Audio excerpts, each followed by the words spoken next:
There you go. Hello, good morning, everybody. Good morning. We're in the portion boat today, which is a very is a portion with a lot of, yes, this is a portion that has a very great, if not maybe the greatest influence on the Jewish people. In this portion, the Jewish people becomes a nation. We are given the first mitzvah that is our mitzvah, which is to dedicate the month. The months were given the times, a time reference, and in this portion are the last three makot, the last three plagues, and the plagues. It's just going. There's a progression of the plagues, and it's going up and up and up and up and up and up and up until the peak is the plague of the slaying of the firstborn.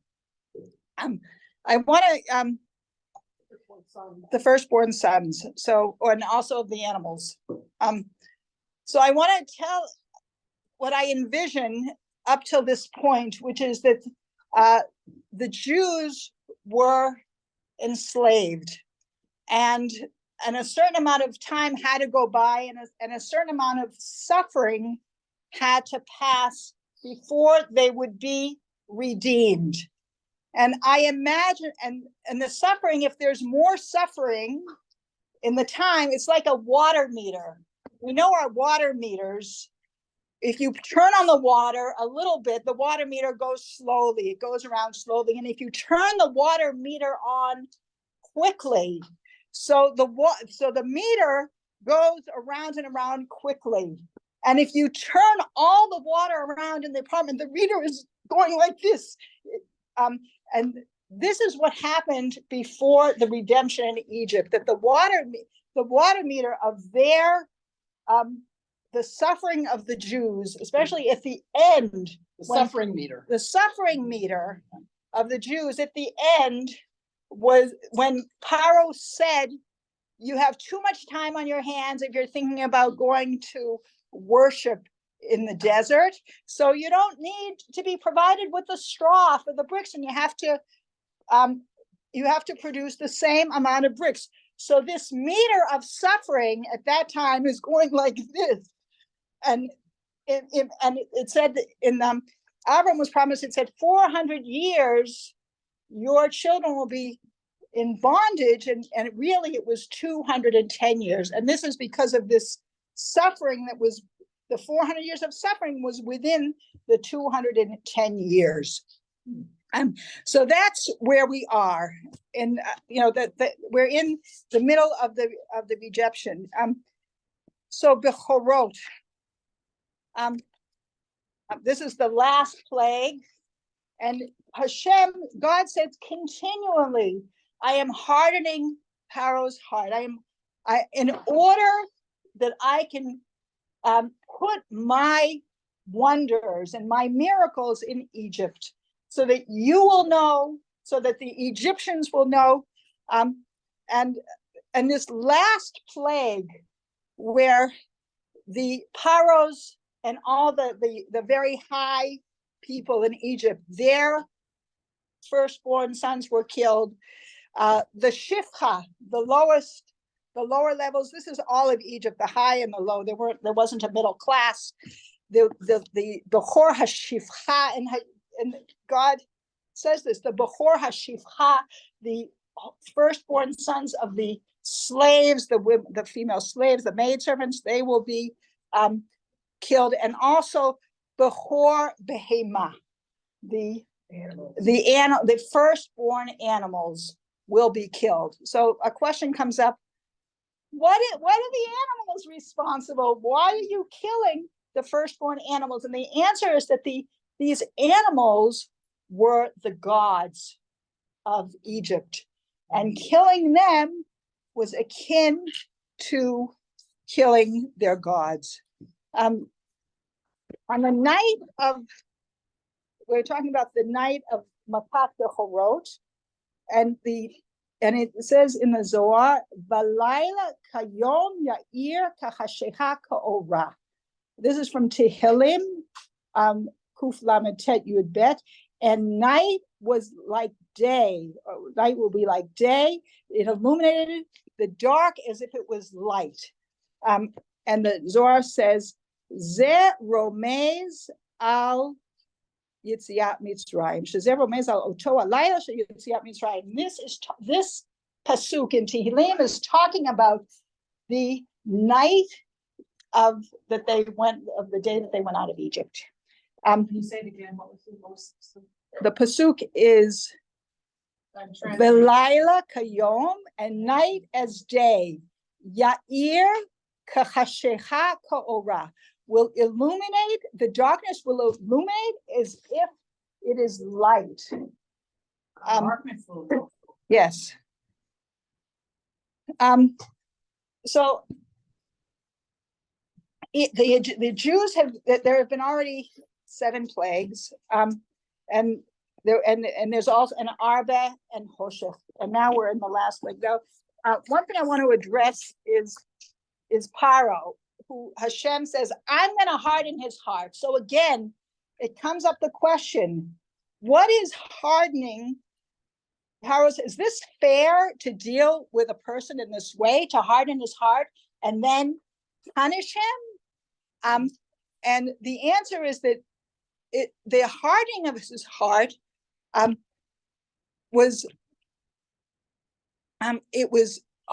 making the place that he wanted to go more. It was easier to go there. It was not that he was changing him, but he was making it easier to make the wrong decisions. And every time we see after a plague, he says, "Oh, I was wrong. Oh, I'll let you go." And then again, he changes his mind. I'm sorry. He was leading him in the direction he was anyway going. And yes, and even we say that the Yetzer Hara is Melech, Zaken Uksil, and the Yetzer Tov is the Yeled Miskein, the Chacham. And why is that? Because really, yes, the Chachamim, the rabbis say that the Yetzer Hara is a king which is old and foolish, and the Yetzer Tov is a child who is miskein, pitiable, and Chacham, wise. So why is that? It is because when we are born with a Yetzer Hara. And the Yetzer Tov only comes in when we become an adult. So the Yetzer Hara is much older, 13, than the Yetzer Tov, and it's much more practiced. It has a lot more experience. Now it's a melech. It's kasil. What's kasil? Foolish, because it uses the same things over and over to get us to do wrong things. It doesn't use. Well, the foolish one, we are foolish. We're the foolish ones we're foolish that we are so caught up in it. Whereas the Yetzer Tov, which is much younger, is if we can make that decision, it's much stronger. So this thing with Paro is just something that is part of us all the time. This is how we are also. Okay, now I'm going to talk about what happened. So this plague came of the Bechorot, and the firstborn of the Egyptians died. But not only did they die, the dogs came into the Egyptians' home, and they took the bodies in their mouths, and they dragged them to the shuk. And why? And this is in broad daylight, right? Because it's day, even though it's night. And why was that? It was in order to make famous, to publicize this tremendous miracle. So in the morning, so the Egyptians they're looking for their dead and they can't find them, and they go to the shuk, and they see their dead in the shuk, and they're burying them. It's in the morning, and at this time that they're in the shuk and they're seeing all these dead, all the dead were brought to the shvakim, all the dead were brought to the marketplaces. So there's a huge amount of dead firstborns in the marketplaces that they're trying to bury. At the same time, the children of Israel are going to their houses and asking for their wealth. And there was just a tremendous revelation that their gods, that the behemoth, the cattle are dead. The firstborn cattle, there's their gods. There was a tremendous revelation of God in Egypt at that time. Everybody in Egypt recognized that God is the God of the Jewish people and the world. And it was because of this. I never understood, how could the Jews just ask the Egyptians for their possessions and they would give them to them? It is because the Egyptians realized that God is God, and this is how it's going to be with the next redemption. The Zohar says there was not a revelation of God in the world like this from the time the world was created. Not the flood, not Sodom and Gomorrah. This was the revelation. And I want to talk about now, the last thing is about when we tell about the story of Egypt. First of all, the story of Egypt, our whole religion, the foundation is that God took us out of Egypt in order to keep the Sabbath, keep the holidays, to proclaim that there is one God in the world. All the holidays, Shabbos, remembering the redemption, remembering Mikra Kodesh, Zecher L'Tziat Mitzrayim. We remember going out of Egypt. The entire Torah rests on Yetziat Mitzrayim. And the remembrance of Yetziat Mitzrayim will never cease. Now, the Saper, telling this, when we tell this, for all of time, the Jews are obligated to tell of the Exodus from Egypt. And we have erected this as the foundation of our faith. Every person who tells of the redemption and is truly happy and grateful to God for this redemption and sees himself or herself as truly being brought out of Egypt through this person awakens an illumination from the sphere of Bina wisdom, and from this sphere is the source of happiness and joy. And in the merit of telling with joy the story of Pesach, this person will merit to rejoice with the Shekhinah in the next world. This joy of rejoicing with the Shekhinah is greater than all the other joys, and because the person is rejoicing is truly happy with his creator. And when we tell the story of the Exodus, we cause it's sapir. The sapir is from the word sapphire. Sapphires are coming out of our mouths, and these and Hashem is putting His light on these sapphires, and they're just light just exploding light in the world from that. So that's it. Thank you.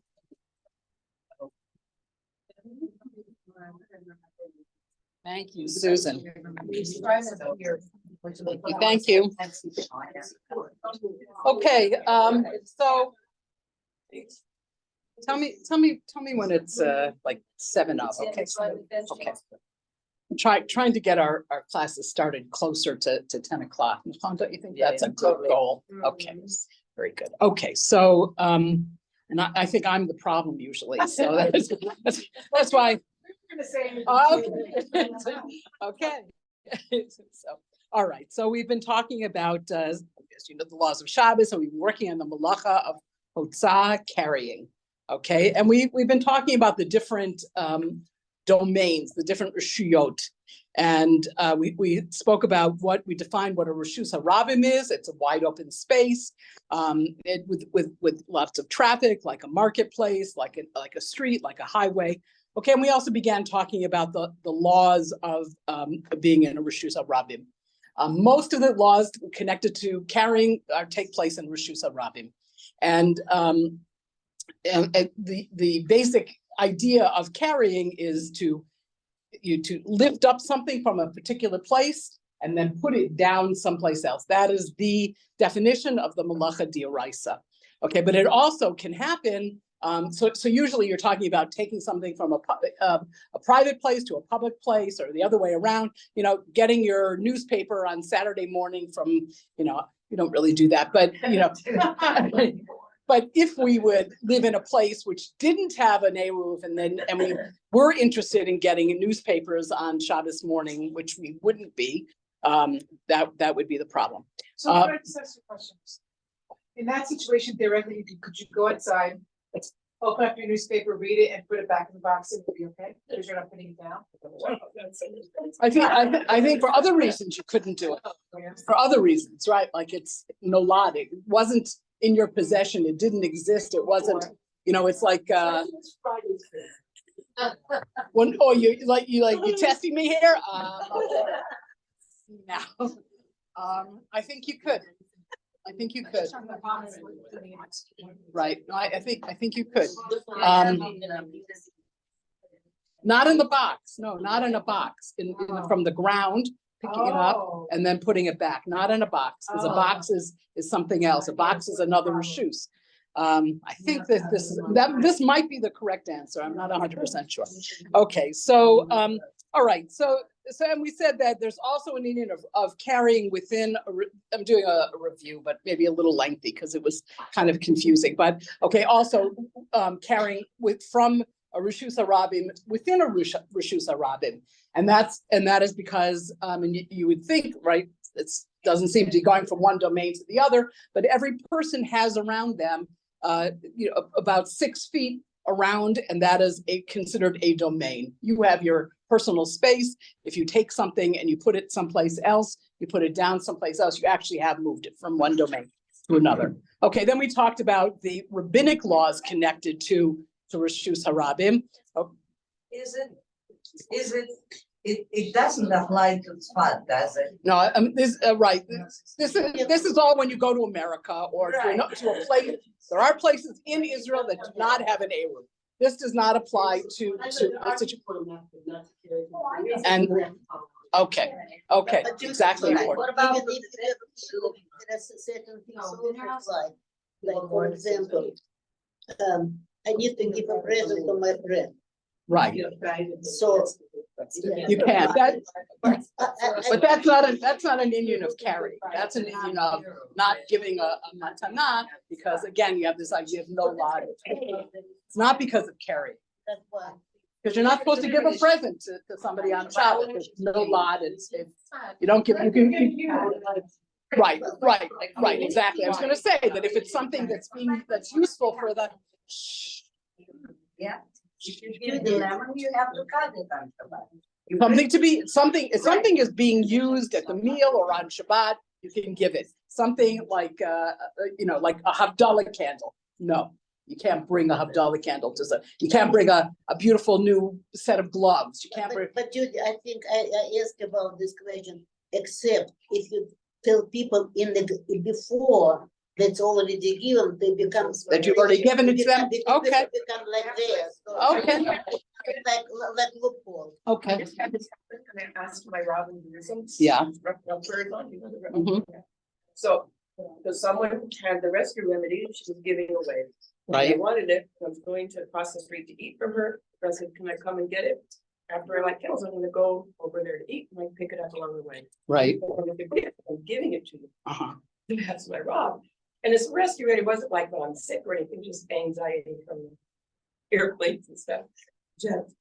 And so I asked my Rob, and he said, okay. He said, okay, what you can do is, it's up to you whether you're going to take a rescue remedy. But I don't know if that's but it's a whole different thing. But if it says giving it to you, she needs to pick it up and accept it for you, and Uh-huh. then put it down and then Okay. miss it. So he Okay. did whatever he said to do, and then I was Okay. able to swing by and pick Okay, it up. okay, it's not, But it's not I told her I was using it on Just Shabbat Seder. that night. this Seder. It says Okay. loopholes.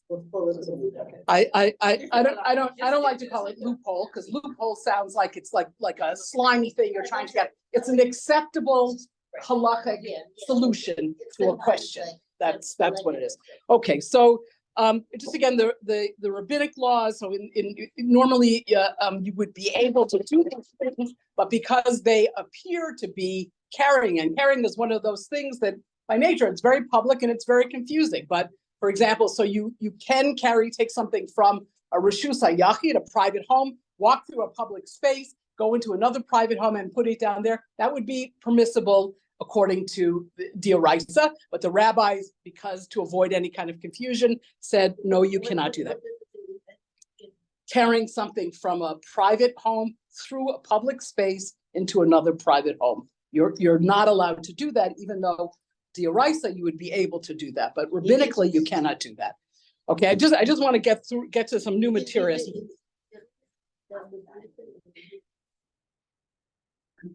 It's a public space. That means it's not an enclosed space. It's an open space. The street, okay, from a street. Okay, It's 5 Bye, Bob. Okay, so okay, so I want to get to some new material. Okay, and that is that we'll start talking about a private domain, a reshus hayachid. Okay, which is defined as an area. It has a minimum size, at least 4 tfachim. That's about a foot to a foot and a third. About a third of a meter or something like that. I mean, it whenever I say it's like between this and this, it's because smaller than a phone booth, right? Because a phone booth is actually, yeah. When I say these between this and this, it's because there are different halakhic opinions of what each of the measurements are. Okay, so according to all this covers all the opinions. Okay, and then it also needs to be 10 tfachim high, which is, like this. Okay. So like we're talking about homes, buildings, any place that's enclosed essentially. So like a fenced in yard, a baseball stadium, Astrodome, a large trash can, a phone booth would be an automobile. These will all be considered what? What about a hotel? A hotel also. I said something incorrect, I think 2 weeks ago, and that is I said that a hospital, they have to make some kind of eruv, and it's not the case. A hospital or any kind of public building if it's enclosed, it's like ki'ilu an eruv, right? It's got walls, it's got a roof, it's enclosed. Okay, so it is permissible it's considered a reshus hayachid, and it's permissible to carry in that space. And that's it. Well, next week, the review will be very quick. Okay. No, I think it was complicated stuff last week. So it was good. Yeah. Okay. This is very complicated stuff. I mean, there's a reason why it's the last malacha. It's not the last in order. It's the last malacha because I kept putting it off and putting it off. And now it's come home. Yes. Let's say the lights went off before Shabbat. It did. Theoretically speaking. Yeah. Yeah. It never happens. But before you put your tea kettle, Right. so which is on the base, but it's not attached to the base. So you were planning to put the hot water in the thermos. Right. So the light went on during Shabbat because that's what theoretically happened. Right. So are you allowed to take off the kettle when it's done and pour the water into the thermos? I think the issue is it applies to soup, and it applies to a meicham, and it applies to and anything it depends if the water is still hot. It is. Okay, so if there's no electricity for enough time that the water has cooled off, then you're not going to unplug it, right? But when the electricity goes back on, theoretically, when the electricity goes back on, it's gonna start cooking it again. Right. Well, that's like cooking on Shabbos, and it's not something that you could use. So you cannot, With liquids, Ashkenazi hold with liquids, that there is. Tatiana, I think she's saying the problem isn't putting into the thermos, the problem is the water reheating it. Right, I know. right. The water was not heated up before Shabbat. It started, It was not hot before Shabbos? no. Well, then what do you want to put in the thermos for? It's not, the light went on. You can't. Right. If it's not hot, Spartan could probably use it. Here, good thing you walked in at this moment. Spartan can probably use it because Spartan do reheat water and do reheat liquids. No, we don't. You don't reheat liquids? And you don't? You don't reheat liquids? No. Some Spartan, some Spartan do. They don't really. Yeah.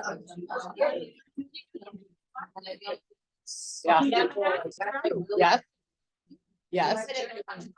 Yemenites what? What do Yemenites do? Yeah.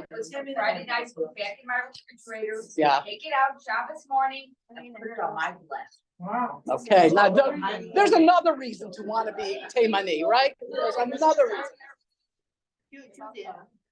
So,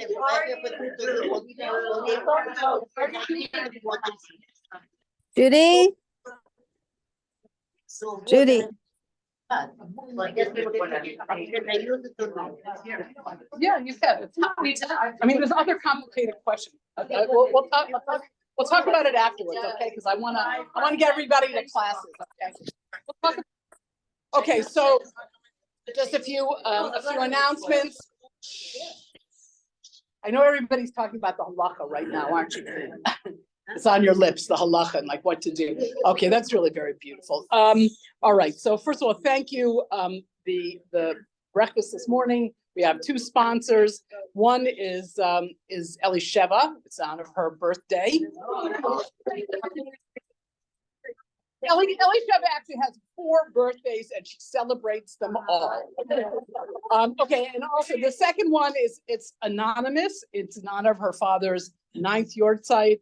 Her father is Yehuda, the Menashe HaKohen, and he should have an Aliyah Neshama. Okay. All right, not that this will happen, but in case it happens, I just want to remind everybody, if there is an azakah, this is a very safe space. This is also a safe space. Stay away, they're very thick walls, stay away from windows. I don't know about that other room there. I forgot to look at the thick walls. Okay, so I mean it's quite a safe place to be in case we have something. Besides that, we have the Shechina in our midst who's learning Torah with us, and that will also, the famous story about the Alshich when there was an earthquake and he invited everybody in and they all grabbed a hold of the Aron HaKodesh, and everything else crumbled all around them. And okay, so we will hold on to our Bas Medrash and we'll all be safe in Yirtzeh Hashem. Okay, I think Shema said she's coming. I don't know, maybe she's a little bit late. I don't know. Chaya Lakin is not coming, so you want to do your group? If she's not coming. Okay, so then just go to some of the other classes. Anybody who's not sure where to go, please talk to me after the announcements and we'll find you a very wonderful class. What? No, Miriam is here. Miriam is here. Miriam is here and Lana's here. So you have many, the other Chaburot are here. Okay, all right, we're starting a new 5-part series at 12:30. It's called The Jew as Creator and Creation. Pretty good, huh? For artists among us. Yes. So good week you came. All right, so it's given by Shia Gutman, who's Deanie's father, if you know Deanie. Okay, the series will be asking the questions: what does Hashem want from us? To be an obedient creation or a partner in creation? How can we attain the wisdom of an elder while retaining the innocence and wonder of a child? Why is it so important to develop a true hashkafa toward a topic that has challenged us since the sin of the tree of knowledge? Okay. Yeah, all right. Does it start today or? Starts today, 12:35 weeks. So Rav Gutman is a Hasidic music composer, arranger, fiddler. He's taught classes at many, many different places. He's in Kollel at Or Harashbi in Meron and teaches at Al-Sheikh and many other places. He's a deep Okay. speaker, great speaker. Okay, It's his first time here for Bas Medrash. I think one other time, for like a week or two. Okay, let's see what else. Okay, one other important announcement. Where's a cup? Keep forgetting a cup. Okay, we're raising money. We're continuing to raise money for the soldiers, this effort of Yehudis Hoffman. There are many, so whoever you give money to is fine, but we've kind of taken this as the Bas Medrash project. Okay, we're contributing to, every week they prepare, about 1,000 meals for soldiers, and it's heating up. So those boys deserve a hot meal at least on Shabbos and home cooked food. So at least they should have that, and they should all be well and safe, and so should we. So this is the cup. Somebody want to put some money in it so we'll know right away that that's the cup. Okay. Also, dues payments for study here in the box. Okay, I think that's it. Anybody else have announcements? Yes. If you are for some Wait. reason late and taking foods into the other room, make sure you bring all what you have left, cups and put it in the trash in this only room. Please, because this is where we clean finally. after all the class. Okay, very good. There are three. Thank One, does anybody have an auto harp that my daughter can borrow for a couple of days, please? An auto harp? What? If you have one, you know what it is. Number two, my son is going to be teaching a 6-week course on Rabbi Nachman by Zoom. If anybody's interested, let me know and I'll email you the information. And number three, I'm still looking for whoever donated that ring, the gold ring with a little heart and a Jew star to the Bas Medrash. Nobody's, She's a very honest woman. It's a very valuable ring, and somebody donated it and they didn't know that it's valued. So so before I cash it in, I want to make sure that you really wanted to donate that much money to the Bas Medrash. Wow. But it's soldier's cup. Soldier's Cup. So that's it. Okay, anybody else have an announcement?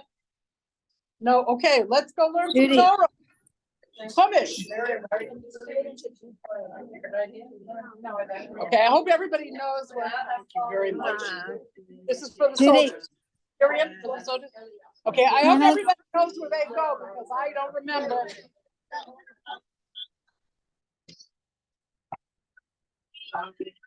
The last one, the leg right before the last leg. Wait 1 second, Sippy. Wait 1 second, I'm sorry.